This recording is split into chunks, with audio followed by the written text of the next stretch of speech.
Bonjour Patrice, une presse que vous avez feuilletée. Bonjour Laurent, oui, en parcourant les pages scientifiques du Monde, je suis tombé sur cette citation. Ce qui rapproche l'artiste du scientifique, c'est la capacité à voir l'invisible. Alors objectivement, on ne peut pas dire que les scientifiques de l'info, tous les Raymond Lascience de l'édito, se soient récemment signalés par leur capacité à voir l'invisible, à savoir que Donald Trump et Kim Jong-un seraient capables de mettre leur haine réciproque de côté pour se rencontrer. Cela dit, plutôt fair play, les fines plumes de l'analyse géopolitique s'accordent ce matin pour saluer l'artiste. Ça doit les agacer un peu, mais ils n'ont pas le choix. Il faut reconnaître que Donald Trump vient de marquer un point contre tous ceux qui le brocardent à longueur de colonne. Et c'est ainsi que nombre de journaux titrent sur le sommet de Singapour. Il est qualifié ici d'historique, là de totalement inédit, ailleurs d'incroyable. Après, eh bien, il ne faut pas s'emballer non plus. L'expérience nous ayant appris que les seuls traités qui comptent sont ceux conclus entre les arrière-pensées.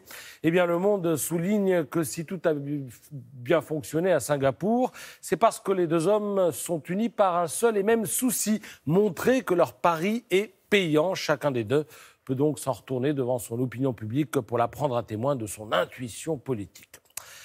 En attendant, bien sûr, de voir ce que l'avenir nous réserve, parce qu'il est vrai aussi que l'accord entre Kim et Trump est on ne peut plus flou, ce qui conduit le Figaro, sous la plume d'Arnaud de Lagrange, à rester calme. Comme toujours, écrit l'éditorialiste, tout est dans les mots, ceux qui y sont et ceux qui n'y sont pas. Parmi ceux qui figurent dans le texte, il y a le mot « vers ». Il s'agit d'aller vers une dénucléarisation, sans calendrier ni certitude. Et puis parmi les mots que l'on ne trouve pas, il y a complète, il y a vérifiable, il y a irréversible.